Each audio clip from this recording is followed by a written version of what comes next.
Chair থেকে কি ইচ্ছে করে পড়ে গেল? কারণ এখন তো দেখে মনে হচ্ছে ওর একটুও লাগেনি, ঠিকই আছে। যদি সবটাই অভিনয় হয়ে থাকে তাহলে মানতে হবে। খুব ভালো অভিনেত্রী। এই অফিসের প্রাণ হলো রাজনন্দিনী। প্রত্যেকটা ইটে তার ভালোবাসা আছে, তার স্পর্শ আছে, আর তাই আমি তাকে নিয়ে এসেছি। এসব দেখে যদি আমার মেয়েটার কিছু মনে পড়ে, যদি সুস্থ হয়ে ওঠে আমার মেয়েটা। আর দেখো না, দেখো, সত্যি তোর ওর অল্প অল্প করে মনে পড়ছে। আরে এদের এদের কথা শোনো, এরা কত খুশি হয়েছে। হ্যাঁ শোনো না, আমি অপর্ণাকে বুঝিয়ে বলছি, ওর মনের মধ্যে তো বুঝতে পারছো। কি কি আর্য, মনের মধ্যে কি? আমার মনের মধ্যে কি হচ্ছে তুমি বুঝতে পারছো? আর তোমার তোমার মনের মধ্যে? না, আমার মনের মধ্যে কিছু চলছে না মা। কেন লুকাচ্ছ আর্য? ওকে দেখে তোমার কিছু মনে পড়ছে না? মা প্লিজ, আমার মাথা কাজ করছে না, বোঝার চেষ্টা করো, এটা অফিস। তোমার কোনো পুরনো কথা মনে পড়ছে না, তাই তো? আমি জানি তো, আমি জানি তুমি ফেলে আসার সময়ের কথা ভাবছো। মা, আমার সন্দেহ কিন্তু এখনো সবটা কাটেনি, তাই আপনি এক্ষুনি সবটা নিজের মতন করে ভেবে নেবেন না। যদি সব মিথ্যে প্রমাণিত হয় তাহলে পরে কষ্ট হবে। কোন কষ্টের কথা তুমি বলছো অপর্ণা?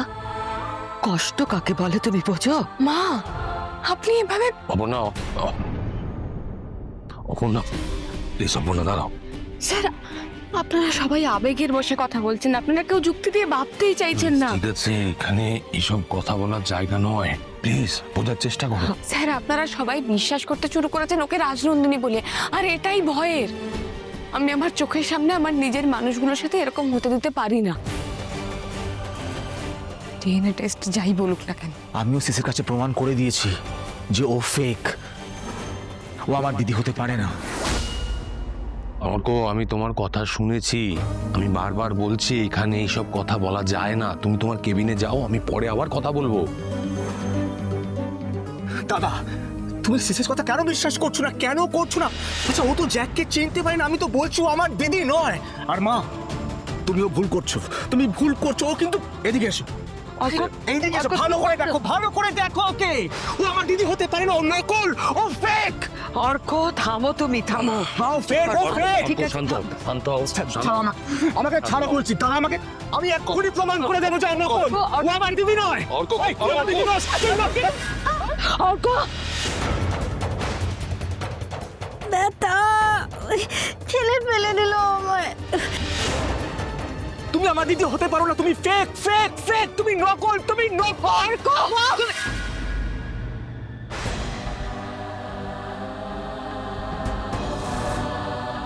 আপনি ভাইকে কিছু করবেন না।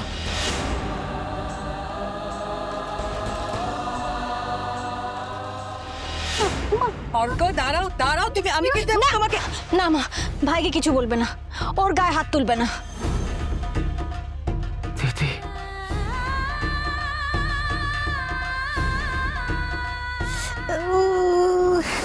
আপনি ওঠো, তুমি ওঠো, ওঠো, ওঠো, ওঠো, ওঠো, ওঠো। ব্যথা ফেলে দিয়েছে, হচ্ছেটা কি? খুব ব্যথা লেগেছে। আর্য, আমার মেয়েটাকে তোলো, ওকে তোলো, ও লেগেছে।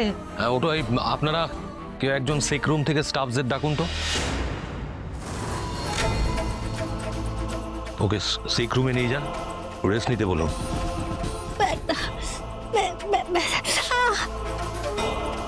আর্য, এই কাজটা তুমি করতে পারলে না? আমি পারতাম, কিন্তু সেটা ভালো দেখাতো না, এটা অফিস। মানে আমি তো ব্যবস্থা করে দিচ্ছি, আমাদের অফিসে হেলথ স্টাফ রয়েছে, তারা তো করছে।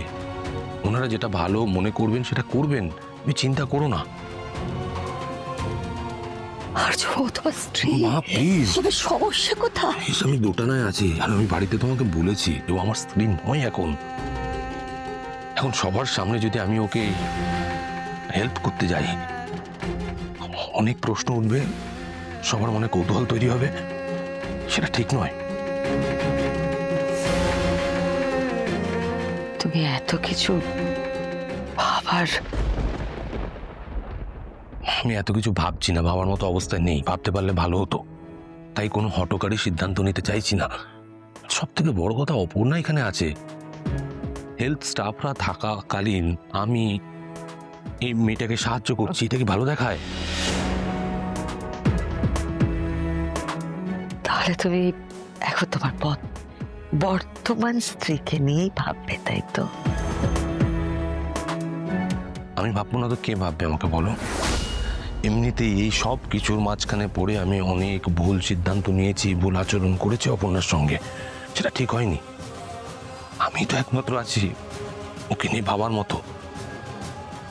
আপনি আমার জন্য এত কিছু ভেবেছেন, একটা মেয়ের মন আপনি আপনি এইভাবে বোঝেন আর্য স্যার?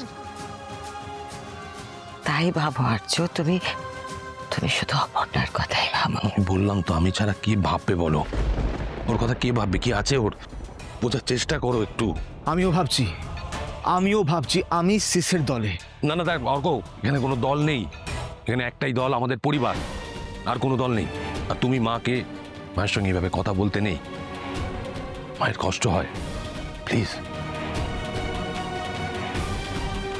রাজনন্দিনী, দেখি শোনো, আমরা কোথায় লেগেছে শোনো? কোথায় কেন? ওকে নিয়ে যান। এরকম করে না মা, এরকম করে না। ডক্টরকে ফোন করে দিচ্ছি, ওকে একবার এসে চেক আপ করে যাবে। মা প্লিজ নিয়ে যাও, প্লিজ। না, আমি যাব না। আমি নিজে অফিস দেখবো, আমি নিজে দেখবো।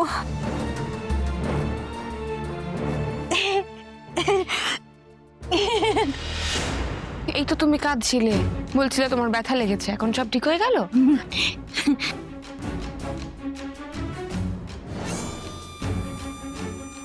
Rajnandini,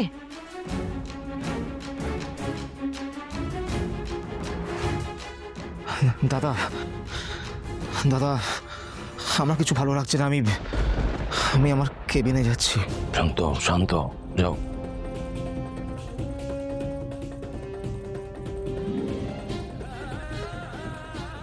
thank you sir. Thank you? Aparna, তুমি আমাকে বিব্রত করছো। থ্যাংক ইউ বলে তুমি আমাকে লজ্জায় ফেলছো। কি বলছো এসব?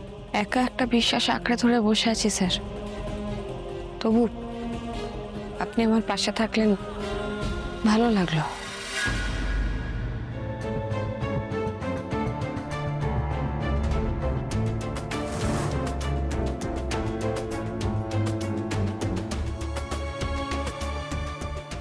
আমি সবসময় তোমার পাশে ছিলাম, আছি, থাকবো। আমি তেও, এখানে কোনো সন্দেহ নেই। চেয়ার থেকে কি ইচ্ছে করে পড়ে গেল? কারণ এখন তো দেখে মনে হচ্ছে ওর একটুও লাগেনি, ঠিকই আছে। যদি সবটাই অভিনয় হয়ে থাকে তাহলে মানতে হবে। খুব ভালো অভিনেত্রী,